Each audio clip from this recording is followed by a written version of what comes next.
después que copien nuestro modelo de desarrollo, finalmente les vamos a terminar demostrando las otras dos doctrinas universales, la liberal y la marxista, que la nuestra, la justicialista, la peronista, esa era la que daba la verdad. Muchas gracias.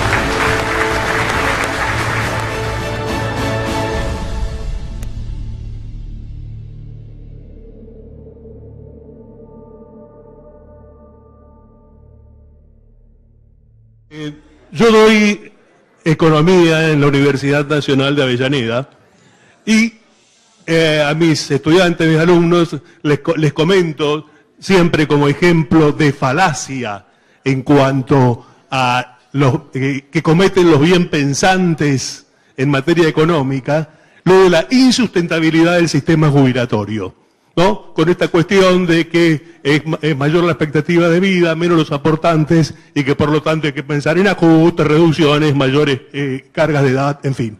Bueno, esto es una falacia, porque desde cuándo un bien público lo va a aportar solamente un sector de la sociedad.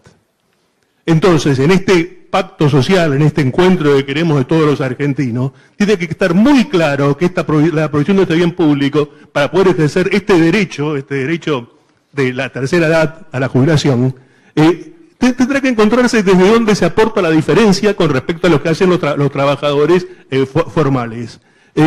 Bueno, de cómo avanzamos en estas cuestiones para el próximo gobierno nacional y popular, trata esta mesa. Y creo que arranca... ¿Quién? Bueno, Pimpi, que ni siquiera hay que presentarla, pues es conocida de todos ustedes.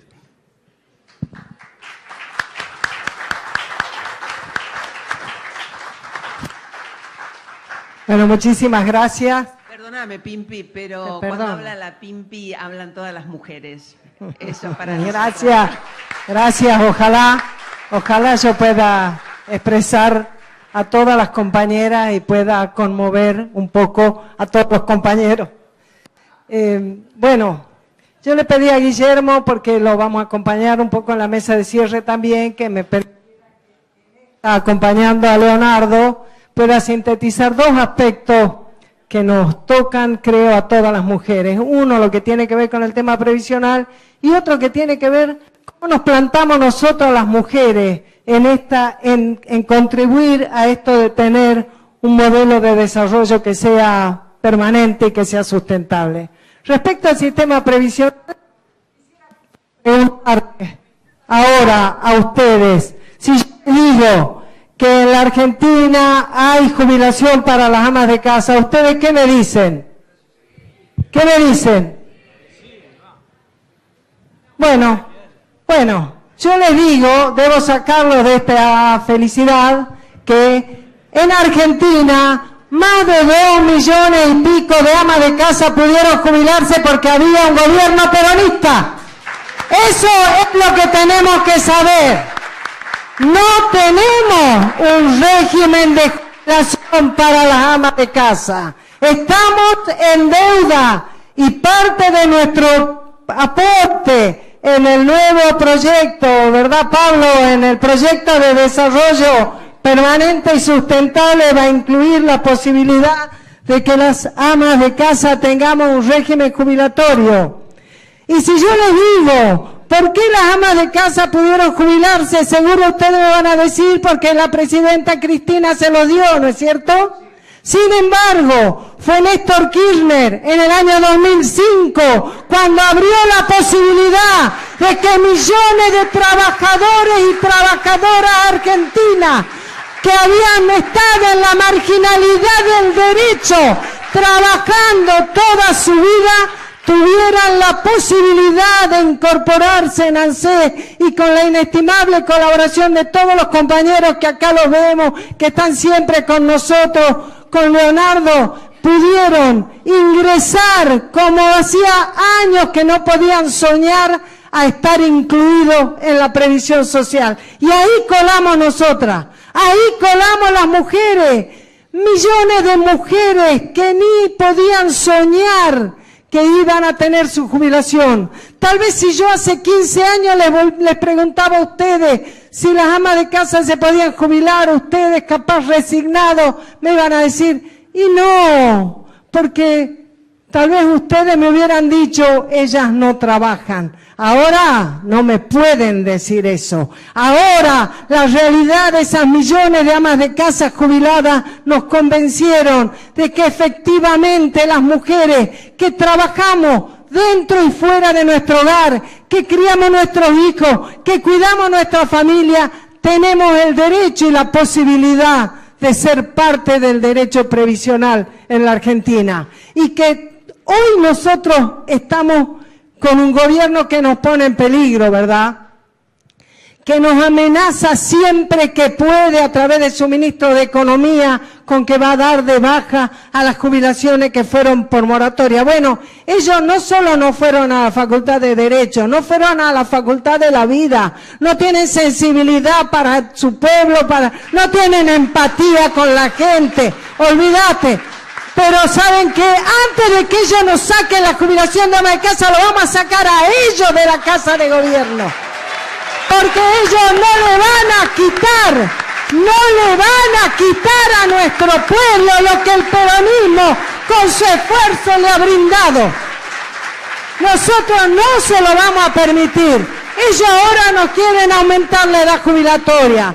Han puesto la pensión universal al adulto mayor, que nos hace que no podamos jubilarnos antes de los 65 años, que esa pensión no tiene el derecho que tiene la jubilación. Vienen siempre mordiéndote un poquito, sacándote de aquí, sacándote de allá. No tiene el mismo monto que la jubilación, el 80%. No se la podés heredar a tu cónyuge si vos partís, digamos. No sé si me explico. O sea, siempre te sacan, siempre te quieren sacar. Pero hay punto en el que no se lo vamos a permitir. Y solamente para que vos lo consideres en tu proyecto total, integral de previsión, te quiero decir que también tenemos otra deuda. Y esa deuda consiste en que cuando se aprobó la ley de divorcio, que fue una pelea de mucho tiempo, porque las mujeres, sobre todo para las mujeres, porque las que estábamos, digamos, arrimadas, juntadas con un hombre que estuviera divorciado en ese divorcio que teníamos antes, que no era vincular, estábamos en banda, no teníamos nada. Entonces la ley de divorcio vincular permitió regularizar muchas uniones de hecho y protegió a muchas mujeres que estaban en esa situación. Pero no nos dimos cuenta que desamparó a muchas mujeres del primer matrimonio que criaron los hijos, que trabajaron en su casa, que no tenían ingreso y que nadie hizo sus aportes jubilatorios. Y ahora ni siquiera se pueden beneficiar cuando el ex cónyuge parta, ellas quedan fuera del derecho a la pensión. Ese tema lo tenemos que pensar porque esas mujeres trabajaron, cumplieron su función y hoy todavía están en banda. A menos que con la jubilación de ama de casa abarquemos a todo. Y bueno, es que no se quieren quedar a cuidarnos, Leo. No se quieren quedar a cuidarnos, por eso somos más. Mirá la estadística. Bueno, y por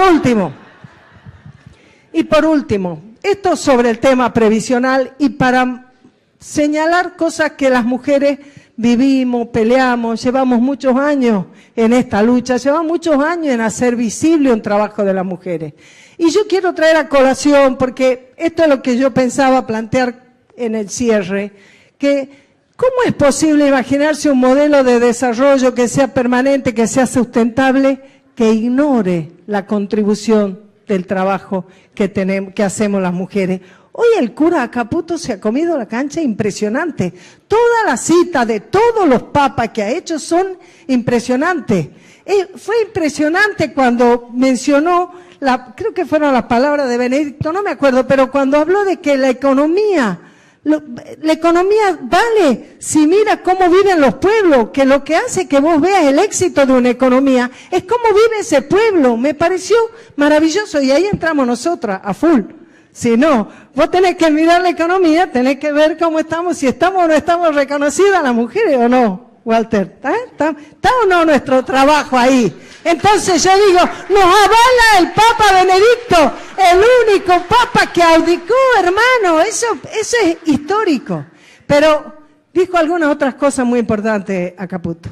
Habló de la importancia, habló de algo que nosotros en el peronismo sabemos, que no hay realización posible en una comunidad que no se realiza. Y hoy ustedes pueden ver que hay grandes movilizaciones de mujeres. Y a veces nos irrita que la voz cantante de esas movilizaciones va contra nuestro sentido más colectivo. Nos pretende agrandar la lucha por la libertad, ¿verdad? La libertad individual. Y sin embargo nosotras, el peronismo, con el aprendizaje de Evita, tenemos mucho para decirle a tantas jóvenes que se han sumado a luchar por sus derechos, que sus derechos son perfectamente compatibles y están incluidos en una noción de justicia social. Y eso es lo que nosotros vamos a incorporar como parte de este proyecto de país que tenga un modelo que sea permanente y que sea sustentable, que se apoye en sus mujeres y en sus varones, que nos mire nuestra individualidad, pero que nos comprenda en una comunidad organizada. Y para eso quiero decirles, compañeros, que ustedes van a tener en todas nosotras, sus compañeras, que no vamos a defeccionar, no nos vamos a cansar, no nos van a ganar y ustedes siempre van a contar con nosotros y nosotros esperamos siempre contar con ustedes. Muchísimas gracias.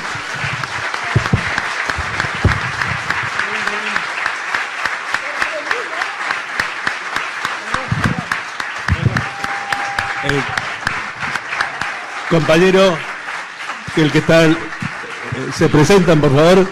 ¿Quién sigue? Sierra Fabre. Bueno, se presenta, compañero, por favor. Buenas tardes, gracias por la invitación. Mi nombre es Juan Carlos López, soy el director ejecutivo de Cooperala, una de las 2 cámaras nacionales de medicamentos. Y tocar el tema del PAMI es tocar un universo vital, porque es una organización que es única en América Latina. Es una organización que tiene hoy 5 millones de afiliados. Es una organización que está totalmente federal y que hasta el año 1996 había tenido diversos contratos de medicamentos y a partir de ese momento se firmó un convenio con la industria farmacéutica y se fue avanzando hasta el año 2015 de una forma en donde el nivel de cobertura que tuvieron los afiliados fue en permanente incremento.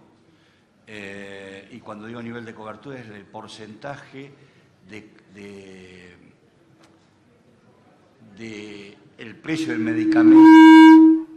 medicamento que está absorbido por el sistema y por lo tanto por diferencia de lo que paga el afiliado. Lo que hizo espectacularmente del proceso del 2003 al 2015 fue subir el nivel de cobertura y por lo tanto lo que pagó el afiliado cada vez fue menor. Gracias.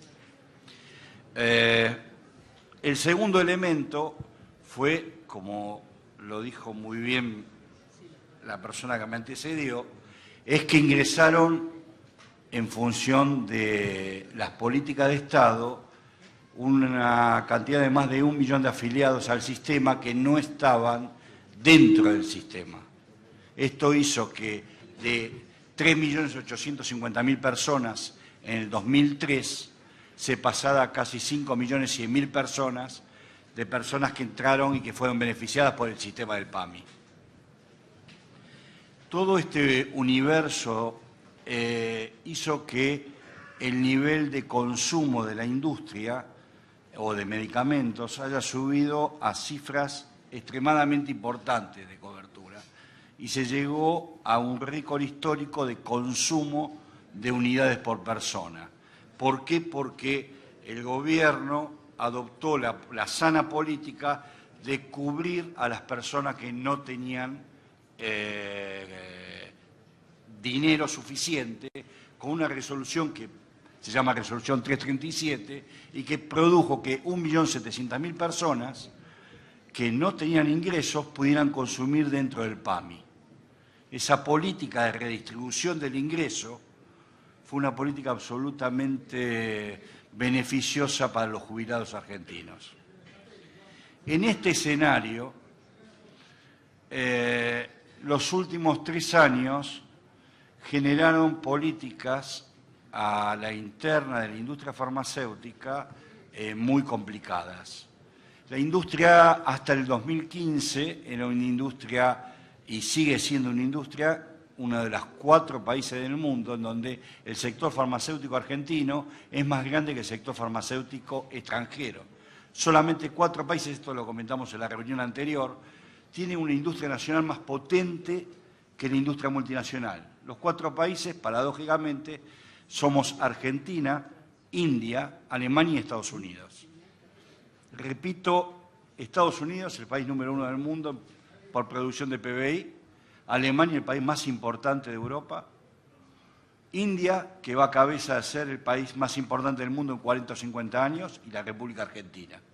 La República Argentina tiene más del 60% de lo que vende, es producido por empresas argentinas.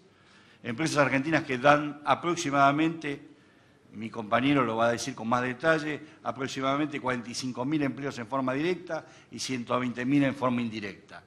Empresas argentinas que están vinculadas a un complejo científico-tecnológico muy desarrollado en el gobierno anterior, muy poco desarrollado en el gobierno actual, con el doctor Lino Barañao y con una línea estratégica del gobierno de apoyar la investigación en ciencias duras, que hizo que, como es de público dominio, enorme cantidad de investigadores vuelvan al país y que básicamente una gran cantidad de esos investigadores se vinculen con la industria farmacéutica. Frente a esta situación, que además generó un crecimiento muy importante de las exportaciones en la República Argentina, la mayoría de la gente no conoce que Argentina le exporta a 122 países del orbe, llegó a exportar por 1.000 millones y con la devaluación llega a 750 millones de dólares, 122 países, y es el país que más exporta a América Latina. Teniendo en cuenta que la industria farmacéutica no es una industria común, no porque desvalorizo las otras, sino que es una industria estratégica. Por la industria farmacéutica no solamente hubo disputas de patentes, sino que hubo guerras. La industria farmacéutica es una industria central para el poder mundial. Dicho mejor, la industria farmacéutica es el poder mundial. Es una de las 3 grandes industrias del mundo: industria farmacéutica, industria petroquímica, industria de armas. Entonces, tener como nosotros tenemos como país una industria farmacéutica permite una de las tantas definiciones de soberanía, que es la soberanía farmacéutica. Cosa que se vio claramente, y que todos los que estamos acá tenemos más de 40 años, en la Guerra de Malvinas. En la Guerra de Malvinas no hubo falta de ningún medicamento en la República Argentina, cosa que sí hubiese pasado si la guerra hubiese tenido Uruguay, Chile, Bolivia o Paraguay, ni que hablar los países de Centroamérica. ¿Por qué? Porque los laboratorios argentinos producen prácticamente casi todos los medicamentos. En ese momento, en ese punto, entra la vinculación fuerte de qué hay que hacer a futuro y cuáles son los problemas del PAMI, no solamente medicamentos, pero básicamente medicamentos. Como todos ustedes saben, el PAMI tiene una fortaleza que es central en el modelo, que agrupa a todos los jubilados y que no está dividido los jubilados por sectores o por gremios, sino que los agrupa a todos juntos. Y ese tema le da un gran poder de negociador. A la vez, la oportunidad que tiene un próximo gobierno, con cambio de signo, es que haya una mayor eficiencia dentro del PAMI, cosa que hoy no existe. La mayor debilidad que tiene hoy el instituto y que tiene que mejorar es el tema de los controles cruzados, aumentar el control cruzado para que haya una mayor cantidad de auditorías que puedan bajar las posibilidades de problemas, de fraudes. Y la principal amenaza, de lo cual el señor va a hablar in extenso, es la privatización del sistema. Hay muchos que quieren privatizar el sistema, que el PAMI deje de ser un organismo como el que es. ¿Por qué? Porque eso beneficiaría a muchos actores. El PAMI, repito lo que dije al inicio, es único en América Latina. No hay ninguna organización, ni el Medicare de Estados Unidos, no hay organización en el mundo que agrupe a todos los jubilados y que le dé a 5 millones de personas un mismo nivel de cobertura. Ahora, en un plan estratégico a futuro, toda la salud, pero especialmente el PAMI, necesita un fuerte fortalecimiento institucional y muy vinculado al tema de medicamentos, necesita una mejora en los sistemas, necesita un análisis realmente de qué se debe incorporar en medicamentos. Hoy hay una discusión a nivel mundial que tiene que ver con los nuevos medicamentos, que como ustedes habrán leído en los diarios, cuestan $500.000, $1 millón, $1,5 millones, que son los productos biológicos, los productos de las nuevas terapias. En un futuro no muy lejano, no más de 15, 20 años, determinada clase social va a poder tener medicamentos para cada una de las personas. Se va a hacer un medicamento para Guillermo, un medicamento para Pablo, un medicamento para él. ¿Por qué? Porque por ADN se va a poder hacer un estudio de tu ADN y con tu ADN vamos a hacer un medicamento exacto para resolver tu patología de estómago. El tema le va a costar $1,5 millones ese medicamento. La discusión de fondo que se viene en el mundo de la salud y de los medicamentos es cómo socializamos los costos para que la medicación sea para todos. Y eso, un Estado como el nuestro, en un país de ingresos mediano-bajo, tiene que tener una agencia que discuta si un medicamento se va a llevar $150.000 para una sola persona o esos $150.000 se va a repartir en vacunas para 5 millones de personas. Y esa es la discusión que se da en los países centrales, los países serios. Por ejemplo, Canadá. ¿Es necesario un medicamento que cueste $500.000 cuando con $500.000 en Argentina le damos vacuna Sabina a todo el mundo? ¿En Argentina le damos vacuna Sabina a todo el mundo? ¿Cuál es la discusión de fondo? ¿Medicamentos para pocos o medicamentos para todos? El otro tema es la producción. Argentina podía producir y exportar mucho más y se necesita una línea de créditos, que en la época de Guillermo se hizo, con el crédito del Bicentenario, para desarrollar aún más la industria nacional. Y como último punto, creo que es fundamental como un plan estratégico para la industria y un plan estratégico para las industrias, el tema de desarrollar todas las potencialidades que tenemos. Y desarrollar las potencialidades en asociación, un tema muy difícil de entender para nosotros los argentinos, que nos podemos ayudar entre nosotros. O sea, no puede ser que en otros países cuando se habla de exportación, se arman de pools de exportación. Y acá no se puede unir distintos sectores para avanzar en distintos mercados. Ese tema me parece que es un tema central y es un tema central para mejorar todos los sistemas. En el sistema que trabajamos nosotros, el de medicamentos, cuanto más exista la posibilidad que se dio en el nivel científico de un acuerdo público-privado, mucho más beneficioso va a ser el sistema en general. Muchas gracias por su atención.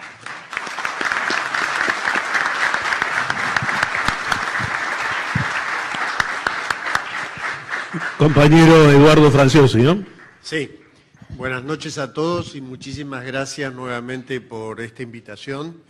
Estuvimos el año pasado hablando de las perspectivas de la industria y en ese marco no pudimos puntualizar todo lo que tiene que ver con uno de los principales efectores del sistema sanitario argentino, que es el PAMI, donde la industria farmacéutica, tanto nacional como extranjera, tiene una larga relación a través de los años. Yo traje un ejercicio de números, no sé si acá el joven que me acompaña pone la número 1. Y a propósito de lo que es el marco de este encuentro, el Acuerdo Social para la Sustentabilidad y el Desarrollo, creo que es muy importante indicar que es necesario tener una relación sustentable entre los financiadores del sistema de salud. En este caso, la industria farmacéutica, las entidades farmacéuticas, dispensadoras de los medicamentos en todo el país, el sistema de distribución mayorista y minorista de medicamentos y el propio PAMI. Porque lo que se ha probado en estos 3 años, que en épocas de volatilidad económica y de alta inestabilidad de estas variables, es sustantivamente importante que los actores del sistema que lo financian puedan articularse armoniosamente. Lo que hemos argentinos, de inversores argentinos que dejan la plata en el país. Entonces, quiero llamar la atención sobre este aspecto para cualquier diseño futuro de una política sanitaria y de financiamiento y de atención de nuestros adultos mayores. Porque la sustentabilidad del abastecimiento de medicamentos para los afiliados del PAMI también depende de tener una industria nacional fuerte, sólida y dispuesta a producir cada vez más medicamentos para que puedan ser utilizados por los argentinos. Como les decía en la lámina que sigue, los números del PAMI. Los números del PAMI son muy importantes. Como decía Juan Carlos, ¿dónde se encuentra una obra social de adultos mayores que tenga casi 5 millones de afiliados? Y es cierto lo que decía la doctora Colombo, en el periodo 2005-2014 fue la época de mayor afiliación por distintos motivos de adultos mayores en la Argentina. El PAMI cuenta con un presupuesto para el 2018 contó de 145.000 millones de pesos, para el 2019 va a ser cerca de 200.000 millones de pesos, tiene casi 11.000 empleados, una organización territorial muy vasta, con 637 agencias y 38 unidades de gestión local, casi 9.000 médicos, 5 establecimientos hospitalarios propios, presta 13 millones de prestaciones médicas a sus afiliados y da medicamentos mensualmente, dispensa 12 millones de unidades. Quiere decir, para 2,5 millones de afiliados que usan los medicamentos de esos 5 millones totales. Con esto quiero remarcar que cualquier acción que llevemos sobre el tema medicamentos en el PAMI tiene una gran sensibilidad y un gran impacto. Miren el cuadro que sigue, del total del gasto del 2017 en esa torta, el 70% son prestaciones médicas y medicamentos el 27%. Pero he aquí en el cuadro que sigue la principal preocupación. Fíjense desde el 2015 al 2019 cómo cae la participación relativa de las prestaciones farmacéuticas sobre el total del presupuesto del PAMI, del 31% al 25%. Esto significa menor acceso, menor posibilidad de acceder a medicamentos por parte de los afiliados del mismo. La contraparte del PAMI, ¿quién es? La industria. ¿Qué es la industria? En este gráfico, que ya creo que se lo mostré el año pasado, hablamos de 210 laboratorios, 190 plantas farmacéuticas, 160 de las cuales son argentinas, de capital nacional. Ocupamos 48.000 personas, según mi dato, yo tengo 3.000 empleados más, 120.000 personas en forma indirecta y representamos el 4,9% del PBI industrial. Las exportaciones en Argentina al 2014 habían llegado casi a superar los 1.000 millones de dólares de medicamentos argentinos producidos en el país. Hoy, con el dato que tenemos al 2017, estamos en 750 millones de dólares. Hemos perdido competitividad internacional, hemos perdido mercados internacionales, básicamente en América Latina. El efecto de Venezuela en nuestras exportaciones se verifica en esta cifra. Lo que decía Juan Carlos, el PAMI es, y lo que decía yo al principio, un fenómeno que tenemos que ver con muchísima atención para los próximos 20 años.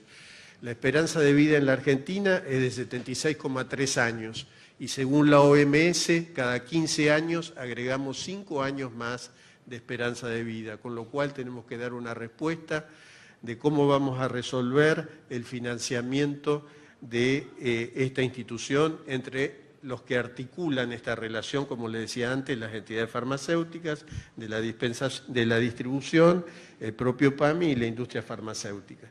Industria farmacéutica que ha elevado sus descuentos promedio en estos últimos 3 años por estos ajustes sucesivos que les he comentado, del 24,5% al 35,9% del precio de venta al público. En la lámina que sigue, y termino rápidamente para no abordarlos con tantísimos datos, pueden tener una rápida observación de qué es el segmento ambulatorio de prestaciones médicas, es decir, que son todos aquellos medicamentos de venta libre o de uso, medicamentos éticos de uso crónico. El PAMI produce 6.737.500 recetas por mes. La cantidad de unidades que se recetan son 11.325.000. Los empadronados son casi 5 millones y los que usan medicamentos por mes promedio son 2.554.000. Hay 12.363 farmacias en todo el país que trabajan dispensando medicamentos para el PAMI y de este sistema participan 169 laboratorios con 8.259 presentaciones farmacéuticas.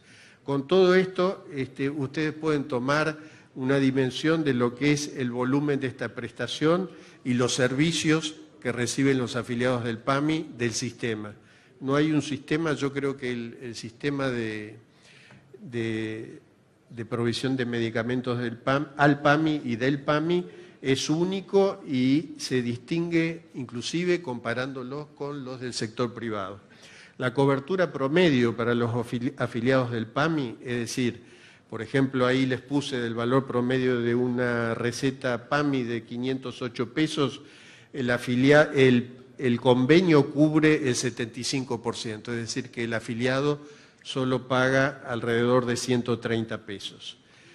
Bueno, la lámina que sigue es una lámina que describe todos los ajustes que la industria sufrió en estas 5 renegociaciones de contrato en los últimos 3 años.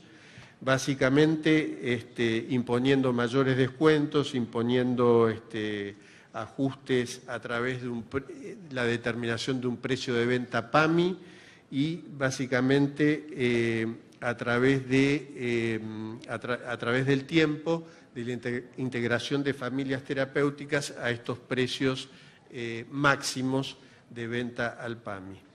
En la lámina que sigue estamos viendo lo que les contaba antes, cuál ha sido el esfuerzo de la industria en estos 3 años y los distintos momentos, cómo se ha movido el descuento del 24,5 del enero del 2016 al 35,9 de octubre del 2018, que es el momento que, como comentaba Juan Carlos, hubo una variación en el modelo prestacional y cambió la regulación y en lugar de ser las cámaras de la industria las abastecedoras del sistema, se pasó a un modelo mediante el cual los laboratorios individualmente contratan, adhieren al contrato del PAMI y se comprometen individualmente al abastecimiento. Antes eran las cámaras por mandato de los propios laboratorios. En la lámina que sigue pueden ver lo que afirmó Pimpi Colombo unos minutos antes, que es el proceso de incorporación de afiliados. 2,5 millones de afiliados se incorporaron desde el 2005 hasta el 2014. Ahora, ¿qué pasó del 2015 en adelante? Se amesetó e inclusive gradualmente hay un decrecimiento de los afiliados del PAMI. La lámina que sigue es una lámina de género donde muestra la conformación etaria de la pirámide poblacional del PAMI, y digo de género porque ustedes pueden ver en las barras verdes la presencia numerosa de las mujeres. en las tres clases, en las tres franjas etarias, de 60 a 69, de 70 a 79 y de 80 a 89, las mujeres son claramente mayoría y pueden ver en las barras azules cómo decrece a través del tiempo la incidencia de los varones. En la lámina que sigue pueden ver dónde está concentrada, en qué franja etaria está concentrado el consumo de los afiliados del PAMI. Básicamente, de 70 a 79 años de edad está el 35% del gasto en el segmento ambulatorio, y en la lámina que sigue se puede ver que en esa misma banda el 41% del gasto está situado allí. Por último, la evolución de unidades dispensadas, que tiene que ver con la cantidad de afiliados y con la atención de una demanda latente. Pueden ver que entre el 2005 y el 2014 fue creciente esa cantidad de unidades dispensadas, y a partir del 2015 empezamos a disminuir la cantidad de unidades dispensadas en el sistema. Por todo lo cual, vuelvo al principio, es necesario estabilizar el sistema en un marco de sustentabilidad económica que equilibre las relaciones económicas y jurídicas entre los prestadores del PAMI, la industria farmacéutica, tratando de garantizar que en el mediano y largo plazo los afiliados del PAMI puedan acceder a los medicamentos, y del lado de la industria no tener desbalances económicos y financieros producto de las deudas del PAMI, que al día de la fecha nos debe por las operaciones a octubre del año pasado alrededor de 6.000 millones de pesos. Necesitamos tener un cronograma de pago de esas deudas, la devolución de débitos acumulados, y en particular en momentos de gran alteración de las variables económicas es necesario que todos los actores del sistema fortalezcan sus operaciones y estén atentos a que ese financiamiento responda a las verdaderas necesidades de los afiliados, porque no es bueno debilitar a una de las partes. Creemos que somos una pata muy importante en la producción de medicamentos y en el abastecimiento de los mismos a los afiliados, y en la medida que eso se debilite, bueno, creemos que se debilita también el acceso. Muchas gracias.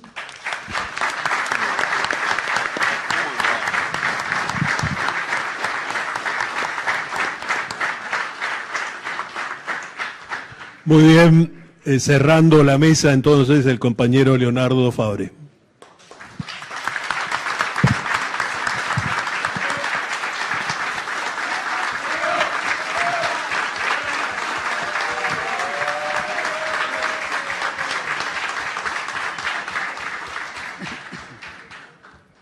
Muchas gracias a los que componen esta mesa, también a los organizadores que somos nosotros.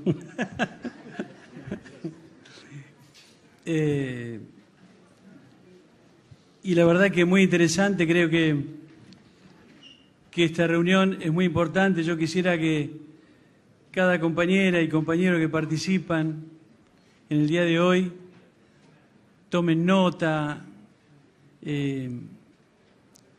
o si tienen buena memoria, todo perfecto, porque las cosas que se están diciendo son trascendentes. Y la verdad que la oferta política de Guillermo Moreno es tan importante por distintos motivos, pero fundamentalmente por lo plural, por lo plural de la convocatoria, para que todos y todas escuchemos, aprendamos de nuestros propios conciudadanos que tienen la responsabilidad de las cosas. Cuando estamos acá sentados, estamos analizando el 60% del gasto del presupuesto argentino. No estamos analizando cosas importantes, pero que tienen que ver con sectores individuales que son trascendentes, sino que estamos analizando algo esencial que tiene que ver con la cuestión objetiva, como bien se habló acá, pero también con la cuestión subjetiva. Porque si vamos a analizar todo en virtud de las consecuencias, nos va a faltar una explicación sana, indispensable. Hagamos análisis puro y duro, diría mi mujer, ¿no? Que es un diván caminando. Hagamos análisis puro y duro. ¿Por qué llegamos a esta situación? ¿Por qué estamos en esta situación? Porque si doy vuelta a la explicación recién de los importantes representantes de la industria, si la doy un poquito vuelta, digo, tenemos esta industria, ¿saben por qué? Porque tenemos las obras sociales y porque tenemos el PAMI. Si no, esta industria sería absolutamente mucho más débil. Y si tenemos las obras sociales y tenemos el PAMI, es porque la organización de los trabajadores es eficiente, controla la situación y sabe más de economía que muchos economistas.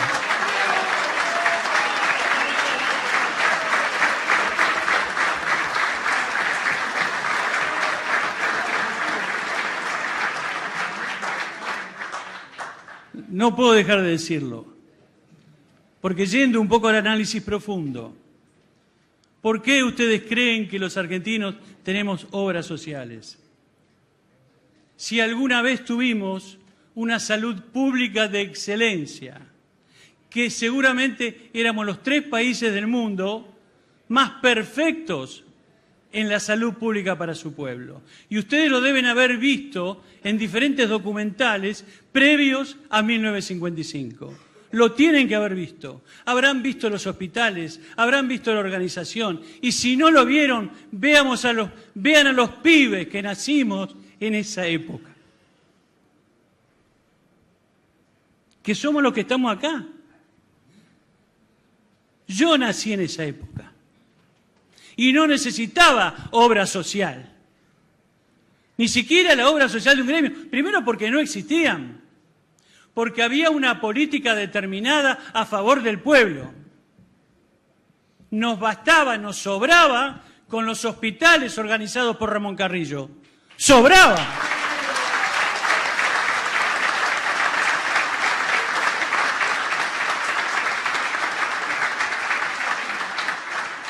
Ahora bien, yendo rápidamente a la evolución de los tiempos. Como todas las cosas buenas, aquel primer peronismo se terminó. Y se terminó después de haber bombardeado la ciudad de Buenos Aires. Y después de haber amenazado con hacer explotar el gasoducto. Y después de haber bombardeado la ciudad de Mar del Plata. Y después de haber hecho montones de cosas en contra de la democracia argentina. Porque el que gobernaba era un presidente de la democracia. Pero se acabó, se terminó. Se terminó la época que fabricábamos aviones y se terminó la época en que teníamos el mejor servicio de salud de toda América, incluido Estados Unidos. Se acabó. No convenía. No le convenían a las empresas. Eso de la comunidad organizada, ¿qué cuerno es eso? ¿Está loco este tipo? ¿Cómo se va a arreglar sin las empresas?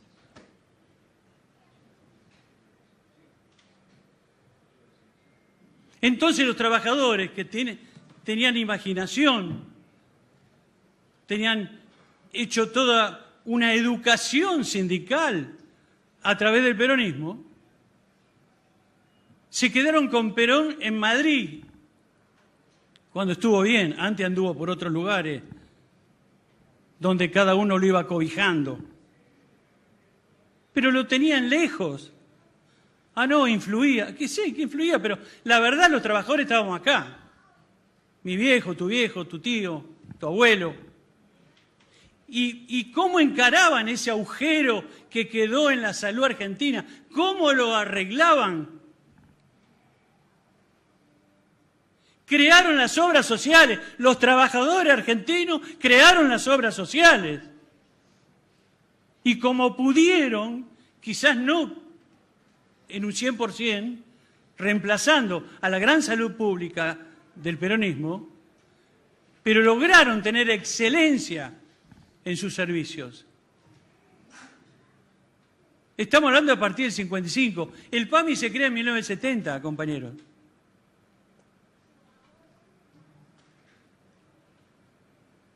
La gran obra social. Porque la verdad, si las obras sociales de trabajadores tenían que además encargarse de todos sus jubilados, ninguna obra social iba a soportar financieramente, económicamente, ese esfuerzo. Por eso llega esta idea magnífica del PAMI, que obviamente no se llama PAMI, porque es fácil de llamarle PAMI. Nadie se anima a decir que se llama Instituto Nacional de Servicios Sociales para Jubilados y Pensionados, porque la llaman como se llama y la primera palabra dice instituto. Un instituto. ¿Y qué significa ser un instituto? ¿Significa tener un virrey propicio al gobierno de turno? Significa el poder en manos de los trabajadores activos y los trabajadores pasivos.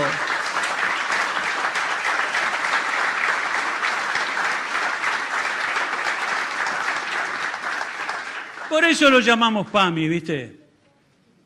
Que alguna vez fue una prestación del instituto. Pero la verdad, no sé lo que pasa. Hay un virus en el PAMI. Porque como ahora voy a empezar a hablar mal, no lo quiero llamar instituto, ¿viste? No sé qué le pasa, salvo Urrutia, que felizmente lo pude conocer, el doctor Urrutia, en Gilini lo hemos conocido, Urrutia, todos, los que tenemos cierta edad. Excelente, el primer responsable del PAMI. El único que no tiene una causa penal. Después los otros 35, algunos estuvieron presos, varios años. Por eso digo, debe haber un virus. Porque ¿cómo puede ser que todos terminan igual?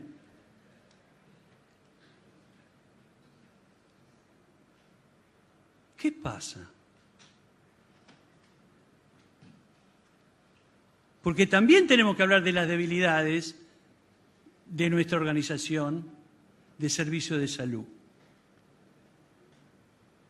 Y la debilidad es política y económica. La mayoría de los gobiernos tomaron al PAMI, no se lo voy a decir a ustedes, como algo que el PAMI no es. Una caja. Porque aparte, si es una caja, es la caja de los jubilados y pensionados. No de las empresas, no de los políticos, no de los oportunistas.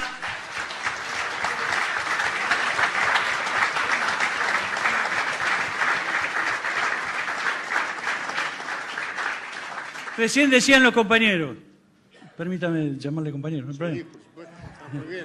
No hay problema. Recién nos decían, nos deben 6.000 millones.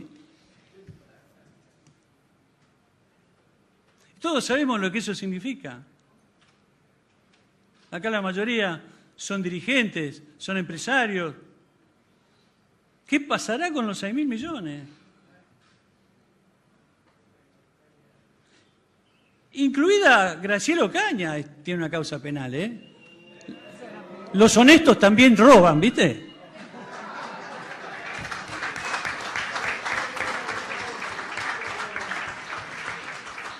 Porque si no, siempre es culpa de... No. Los que la venden de bueno también.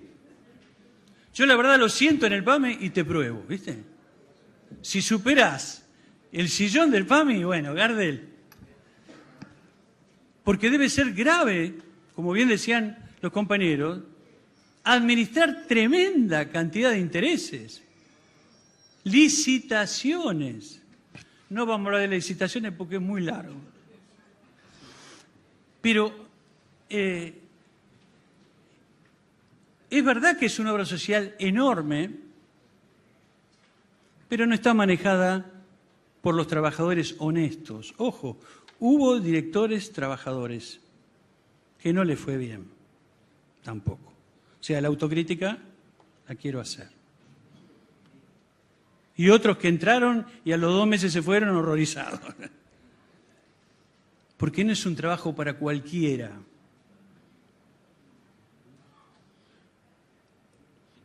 ¿Para quién les parece que es? Para un patriota es. Para irse más pobre que cuando entraste. Para eso es el PAMI. Para manejar los intereses del pueblo más necesitado.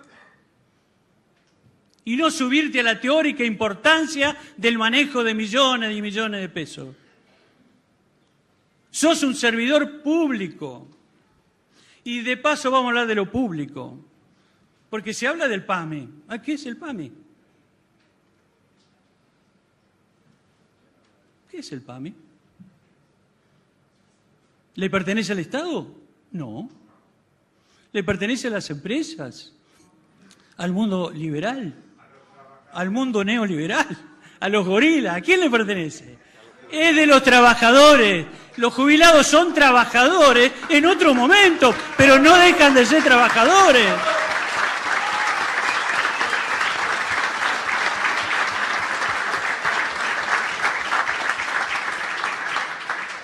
Porque si no está como despersonalizado, ¿viste? El PAMI. El PAMI del Estado. No, no es del Estado. Igual que ANSES. ¿ANSES qué pertenece? ¿Al gobierno de turno? No. Es de los trabajadores. El Fondo de Garantía de Sustentabilidad, FGS, que está siendo asaltado por este gobierno. ¿De quién es? Es de los trabajadores, es de los jubilados.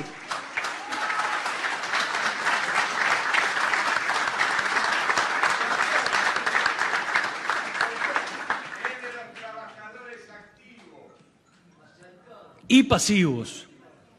El FGS representa el interés económico máximo de los trabajadores argentinos, activo y pasivo.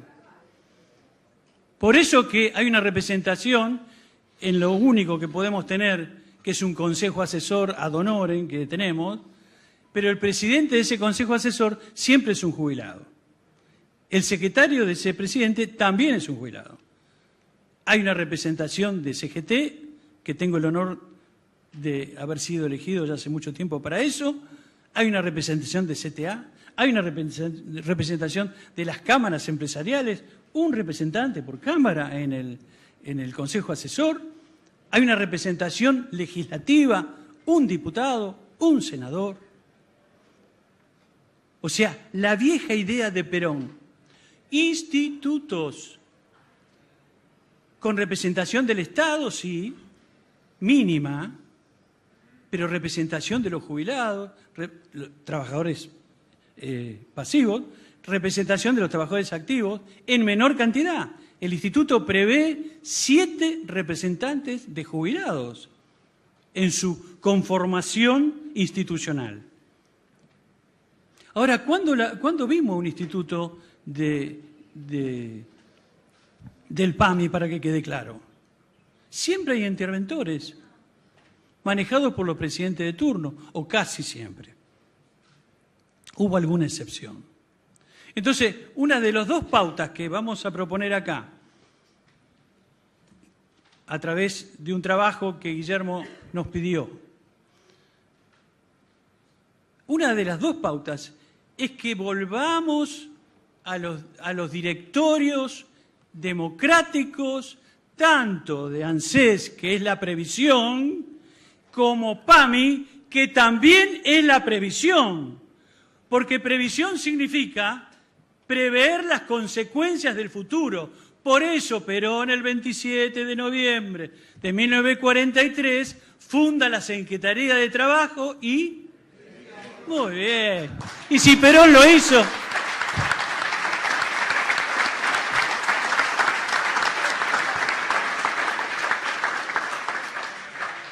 No vamos a negar al fundador de todo esto, ¿verdad? Entonces, yendo más al tema que queremos proponer, uno de los conceptos al cual nos negamos, la fuerza de las palabras, ¿no? Fíjese lo que hizo este gobierno.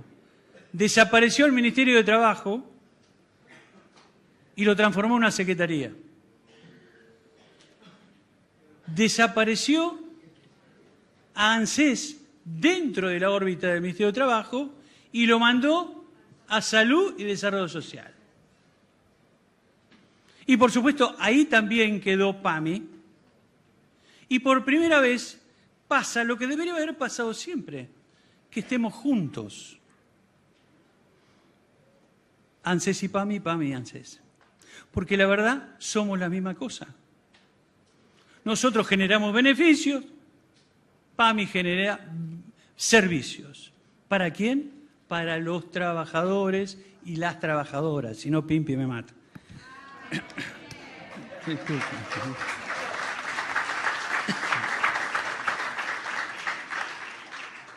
Y además ya vieron que ellas son las que llegan a los 80. Y más también. Mirás el padrón de ANSES, el 98% de las pensiones son mujeres. Porque hacemos tanto desgaste en la vida que al final lo vamos antes. El desgaste nos gusta, te digo. Viva el desgaste. Pero bueno, volviendo un chistecito en el medio de la cuestión difícil que vivimos, un poco de humor, ¿no? Es muy importante. Las personas que no tienen humor se enferman, así que no hay que enfermarse. Entonces nuestro concepto es un concepto peronista, no hace falta que se los diga. Nosotros creemos, por eso le decía, vayamos un poco al fondo, de dónde venimos. Creemos que arrancamos bien. Lo que pasa es que nos dejaron sin jefe, nos dejaron sin doctrina. Es más, te cuento, nos dejaron sin la posibilidad de nombrarlo. El que lo nombraba iba preso. Pero no la palabra Perón, que ya por eso ibas preso. No podías hablar de justicia social. No podías hablar de ninguna de las pautas ideológicas del justicialismo. Porque querían romper todo. Y de hecho lo rompieron. Por eso que los trabajadores tuvieron que salir con lo que podían, con lo que tenían, a crear sus propios sistemas de salud. Pero ¿saben una cosa? Lo hicieron muy bien. 7 de cada 10 pibes en la Argentina nacen en las obras sociales de los trabajadores. Lo hicieron muy bien.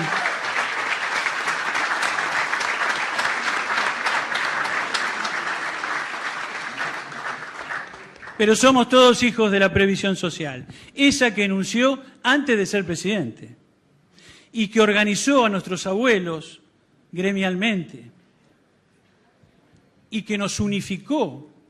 No es que Perón haya inventado la jubilación, no, nada que ver. La jubilación se inventó en el Imperio Romano, cuando el pobre soldado que quedaba vivo, que eran muy pocos, le daban un terrenito, una vaquita, los premiaban, que era la primera manifestación de reconocimiento al trabajador. Por lo tanto, tiene 2000 años el concepto. Y aquellos inmigrantes que venían con su librito abajo del brazo, principio del siglo XIX, finales del siglo XIX, principio del siglo XX, que los habían echado de sus países porque eran todos zurdos para ellos,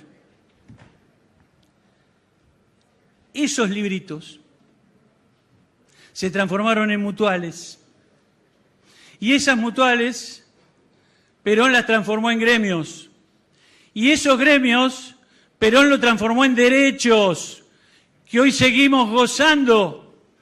de esos mismos derechos y no nos damos cuenta.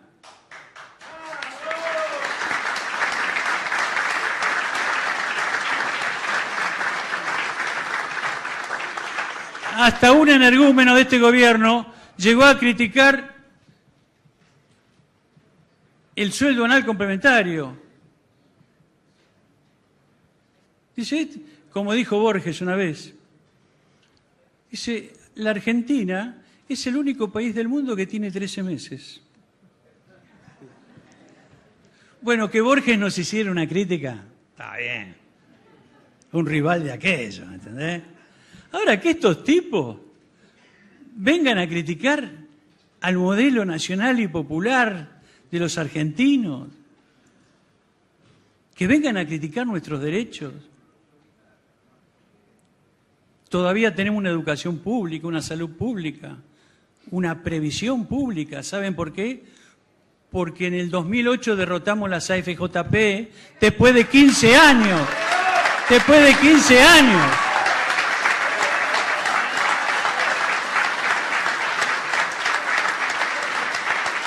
Y Néstor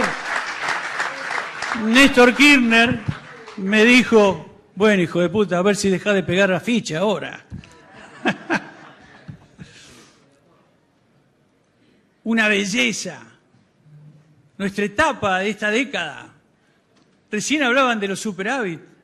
La compañera, que sabe mucho. Pero si hablamos de superávit, de toda la historia argentina, hay 5 o 6 años de superávit.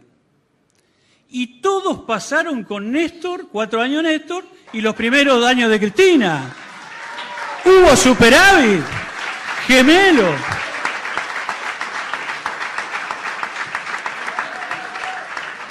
Lo hizo un gobierno peronista que no le importó cuál iba a ser las consecuencias, pues así somos los peronistas. Cuando Guillermo habla, o cualquiera de nosotros en los medios de comunicación, no estamos midiendo las palabras, no estamos especulando con los pensamientos, estamos diciendo lo que creemos firmemente y lo decimos con claridad, aunque todos los perros de la política nos vengan a morder. Porque estamos defendiendo una doctrina de la cual muchos se olvidaron. En ese marco, estamos en contra, al igual que Evita, de la beneficencia. Evita se descomponía cuando veía las minas esas.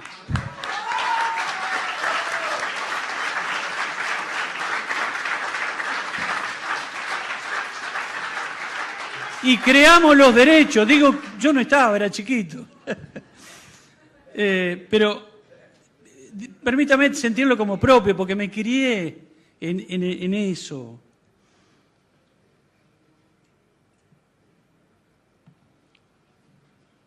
No como Solá, que dice que a los 22 años se hizo peronista. Y dicen, ¿saben por qué me hice peronista? Porque mi mucama era peronista. Guillermo me dice que estas cosas no las tengo que decir.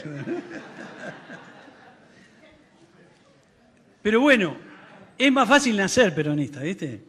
No hay problema. Entonces, la fuerza de las palabras. Y una de las palabras que no podíamos hablar era de la palabra previsión. Entonces vino la moda de los 60, que traía un montón de cosas de los partidos nuevos que salían de posguerra, que eran toda gente linda, se sonreía, ¿viste? Eran todos progres. Y aparece la seguridad social. Che, qué lindo que suena. Con esta frase matamos el tema ese de la previsión de los peronistas. Aparte, la seguridad social es todo, ¿viste? Es todo y es nada.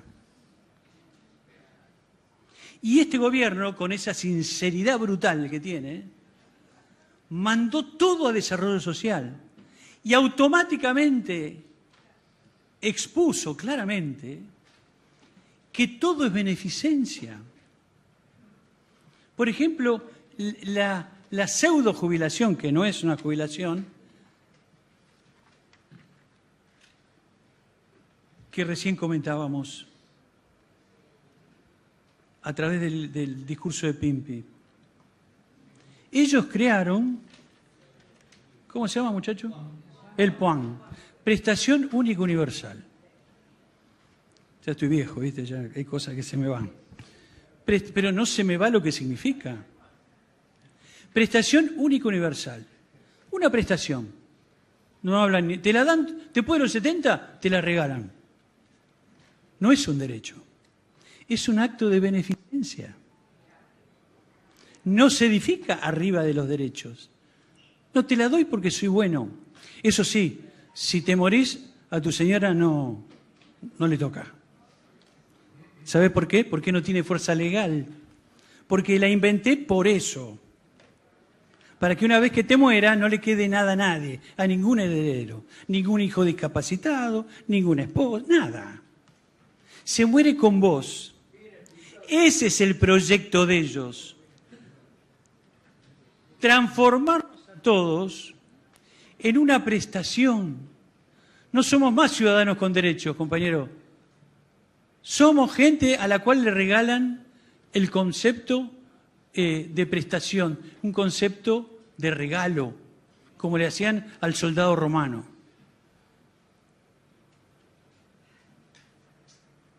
O al esclavo que se portaba bien durante 800 años y cuando se estaba por morir le daban la libertad. Y la verdad, compañeras, compañeros, no hay que olvidar de dónde venimos.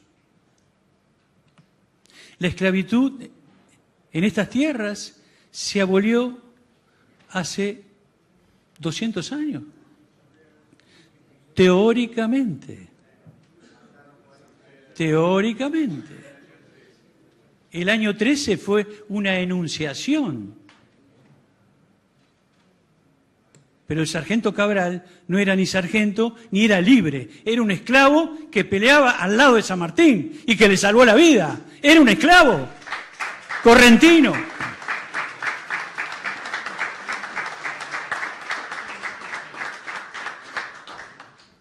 San Martín, que no era tonto, le dijo, pelean conmigo y van a ser libres. Aparte de teniente coronel, era un político, ¿no? Otro tema. Entonces, quiere decir que esto pasó ayer.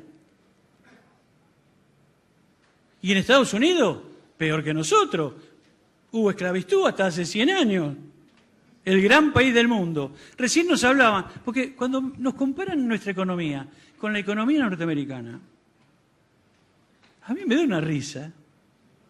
Los tipos tienen la fábrica de hacer dólares. Igual tienen la deuda más grande del planeta. Hay que ser boludo.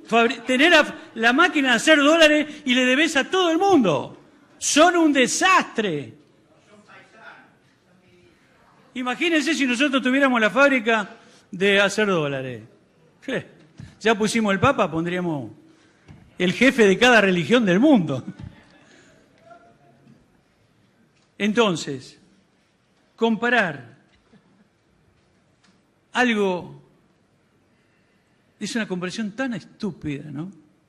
Comparar nuestra economía con la de Estados Unidos, comparar nuestra economía con la de Canadá, con la de Australia. Australia perdió 1 millón de soldados en la guerra. Canadá, 300.000. Todos le dieron sangre a los sajones. Por eso que fueron medianamente respetados.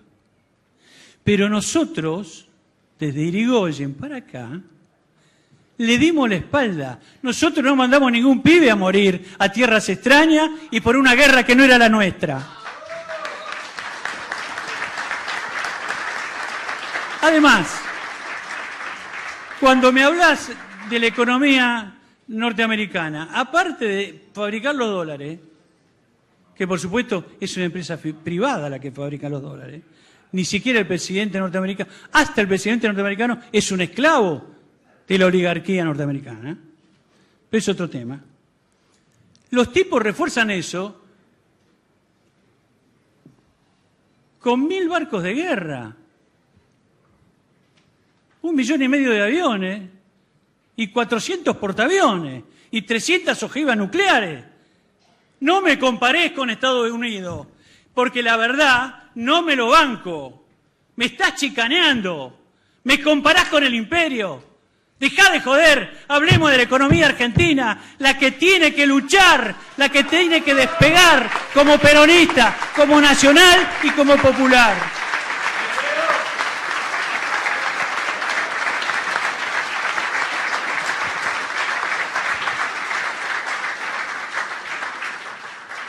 Bueno, estos eran conceptos para el cierre, ¿viste? Mil disculpas. Es que me sale el pibe que todavía me baila en el bocho.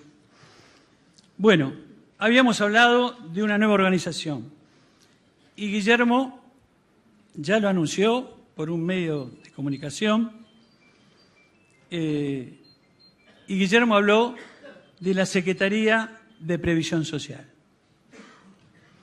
La Secretaría de Previsión Social, desde nuestro punto de vista, va a conducir, respetando sus identidades,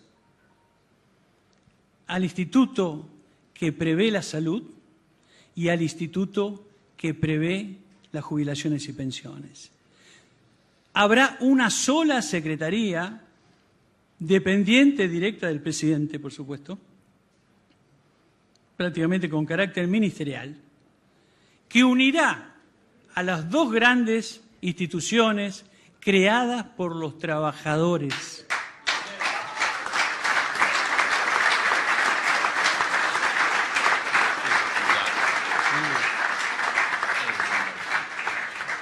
Así que agradezco muchísimo que los trabajadores todavía tengamos nuestra identidad, más allá de algunos traidores que siempre hay.